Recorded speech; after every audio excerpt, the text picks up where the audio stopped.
Welcome to Deep River Farm. Let's talk a little bit of something people ain't really thinking about, never really happened to them, but it's subject to happen with all this hacking and stuff going on from China and Russia, hacking into all of our data from financial institutions and pipelines and electricity and all these just different places all over the place, getting information off of the Americans. Well, if they can hack into all this stuff, what's to stop them from shutting down our electrical grid? What in the world would you do if you woke up tomorrow morning to no power? Are you prepared for something? Could you survive 40 hours without power? Do you have supplies to do it? If you live in a big city, more than likely in an apartment or something, you don't have room to store anything, let alone grow anything. So you're operating on a week-to-week grocery stop at your local grocery store to have food. Well, you realize if we was to lose the power, something major like that happened, that the grocery store run, they might have enough for a couple of days and they're going to be out. Also, more than likely, they won't even open the doors because there's no power. There's no way of charging anybody anything. And you know these cashiers today can't count change back. They've downgraded and degraded the college system and the school system so bad, kids can't tell time off of a regular old-timey watch. They can't count change back. They don't know how to read a map or nothing. If it doesn't tell them what to do on the computer, they have no clue. And the generation that's in their 40s and 50s are the last ones to know how to count change back without a computer, because everybody up to that point in the generation prior has had computers to tell them everything they need to know. They wouldn't know how to begin to look anything up in an encyclopedia, read a road map, or any of that kind of stuff. So how in the world do you think they're going to survive if we had a major power outage? Well, the first thing you need to do if you don't have power, and there's not going to be any power for a while, is to take a look around your surroundings and see what you can scavenge up. See what kind of canned foods and things you have left. See what kind of water supply you have left, and see what kind of other kind of food supplies you got left. Then you're going to need to take a look at your neighbors and see what they've got. See who can be of any help. You don't want anybody that's going to be a big hindrance, that's going to be a taker, and they got nothing to give to the cause here. So when it comes down to it, you got a great big power outage and there's an indefinite amount of time, you know, you got to look out for yourself and your family. So you're going to need to figure out where you can get a water supply at. If you have access to a river or a pond or a creek, you know that water's not clean. You can't just take it and drink it. You can't just boil it and drink it, because you got sediment and stuff all in that water. You're going to have to be able to strain it. So, you know, it probably wouldn't be a bad idea if you had one of those life straws, some way that you could take that water and boil it, and then maybe put it in something like a Berkey water filter. You know, it'll hold a couple of gallons, and it's got filters built in it, and it'll divvy out the water and give you pure drinking water. It filters it. The next thing you're going to need to do is find adequate food. Where are you going to find that at? Well, you're going to need a water supply.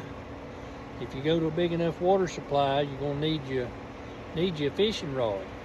Fish has got a lot of protein in it. It hangs a beam, and you can take that fish and eat it.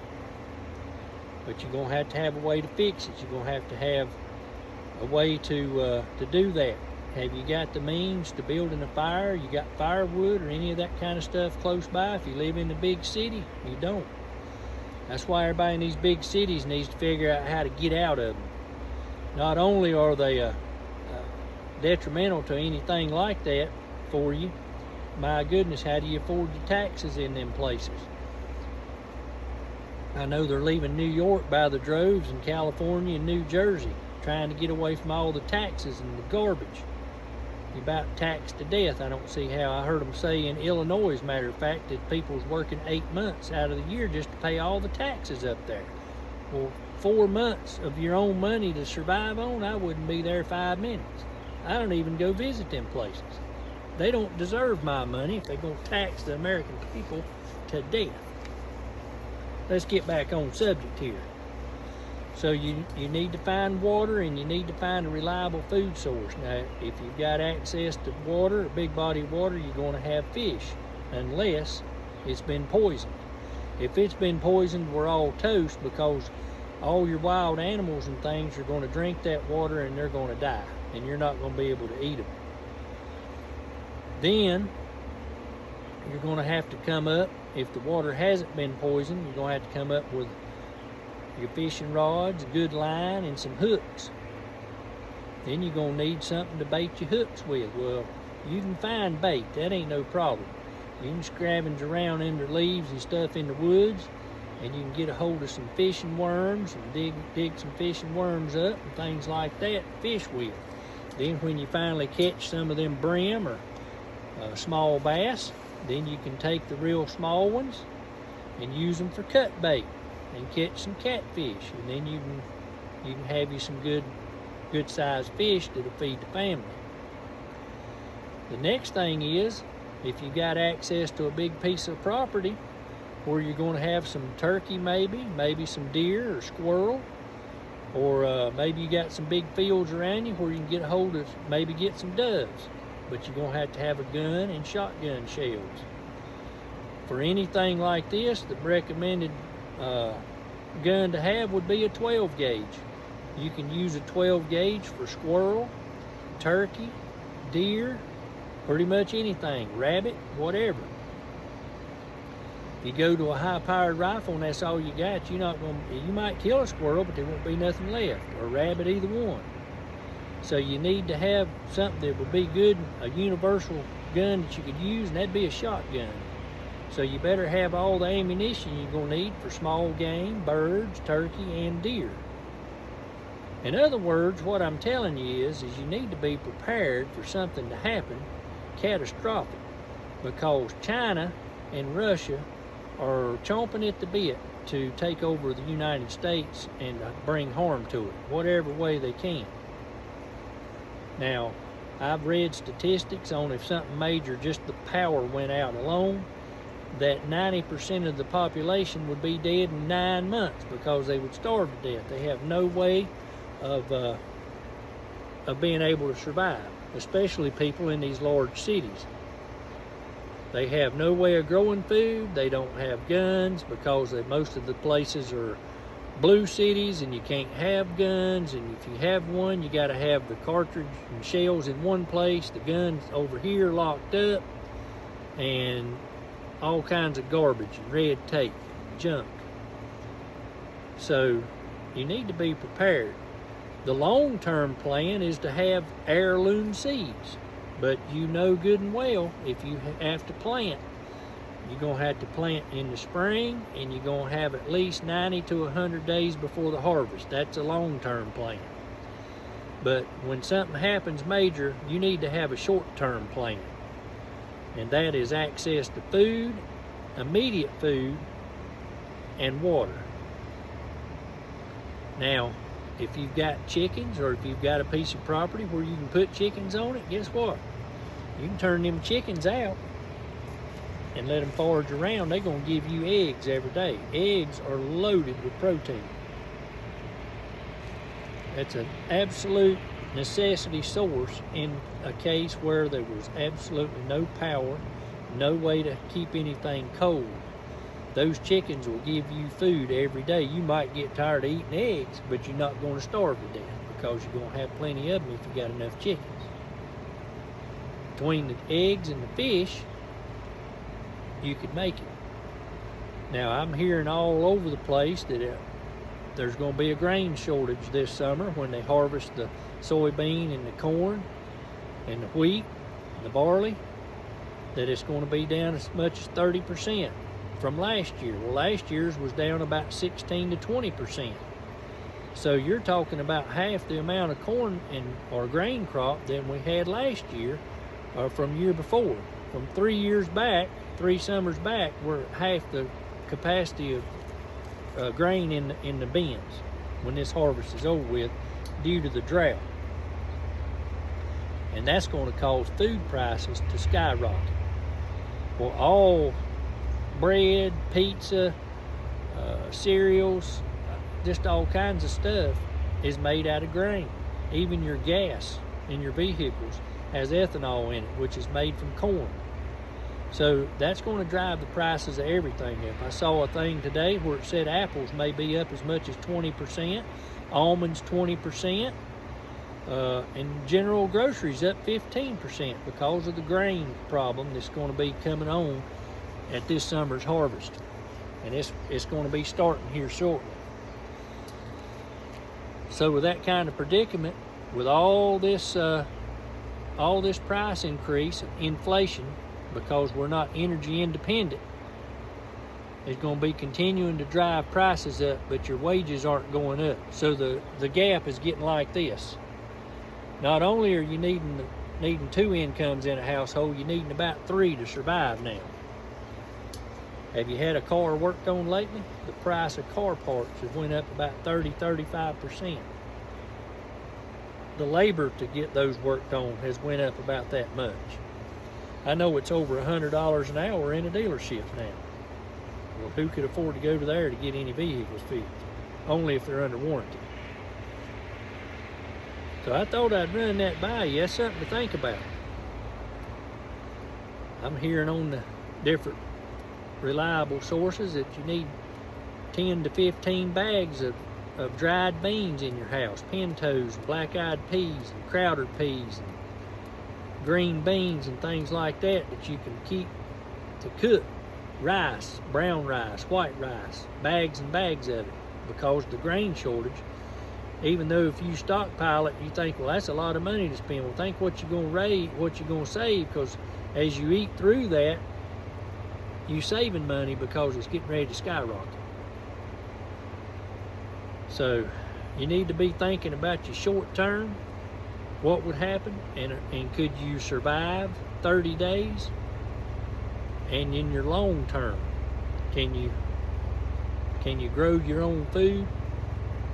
And you know, if it happened at the wrong time of the year when you lost all your power or something catastrophic happened, the ports got hacked or something, and they couldn't no ships come in, or if the satellites got took out of space and they couldn't no time be told on GPS, that means everything shuts down because everything's run off those clocks. That's not any noise, that's the sound of freedom, just in case you needed to know. That's the U.S. Army flying over. That's the sound of freedom. Glad to be an American. Proud to be an American. I just hate what we got for leadership right now. Anyway, make sure you're prepared, because I feel like it's coming. They're not taking care of the border. They coming in here by the droves. I don't know how many they've said they've caught that was on the terror list. We're getting infiltrated by the Chinese, and they're all fighting age men. No women, fighting age men. Who knows if they ain't being sent over here to get ready to do harm to the United States. There ain't that many coming over from Mexico like everybody says. They're coming from hundreds of countries. I went to the border and checked it out. When Donald Trump was president, he said that we was getting overrun. I was working over in Arizona at the time, in Phoenix, and I said, I want to see it for myself. So I went to the border, and sure enough, we was getting overrun. The border guard told that day that they'd caught people from 34 different countries, and 2 of them were known terrorists that had come out of Somalia. Now, Why are they crossing the southern border like that? Is because they will not shut the border down, and it's jeopardizing the safety of the American citizens. It's putting our financial system in ruins. It's killing the American taxpayers.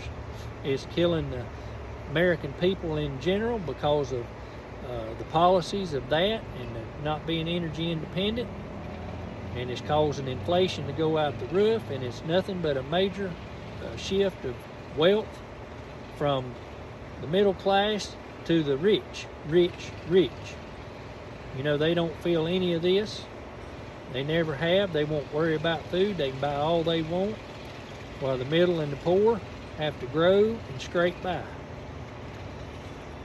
I guess I've been on a little bit of a soapbox on some of this, but some of it was mainly just to try to let you kind of get in your head, what would you do if there was a major catastrophe, whether it be major hurricane wiped out the grid, maybe the gas pipeline got blown up, or the energy grid got destroyed. Would you survive? That's something to think about, something you might want to plan on, something you may want to stockpile for. You can buy stuff up and store it in your closets and things, and just use it from the oldest to the newest and just replace it and keep it going. Kind of like a revolving door. Just you use this off the bottom, replace it with a fresh one on the top, and it just cycles around. That way everybody's prepared, ain't nobody caught off guard, and everybody could survive a short-term crisis. I appreciate you joining us today on Deep River Farm. I hope you'll hit the subscription button, and we're going to continue to talk about some of this stuff. There's a lot of issues that's concerning stuff that I want to talk about in the future. Some of that being that they're wanting to do away with the cattle, and they're already doing so in the Netherlands and plans to do so in Ireland and the UK due to climate change. They're also wanting to get your gardens registered, your poultry registered here in the United States under the banner of climate change, and claiming of also food security. All I think it is a way to put a target on those that know how to do things and will survive and are not going to put up with tyranny. There's also going to be some other videos on growing the fall crops. There's going to be some videos on our continuation of raising chickens and quail and rabbits. So if you will subscribe to us and hit that notification bell, you'll know exactly when we put the next video up, and you'll be one of the first ones informed. I appreciate you joining us. This has been a little lengthy video of a little over 18 minutes, I see. But y'all have a blessed day. And thanks for joining Deep River Farm.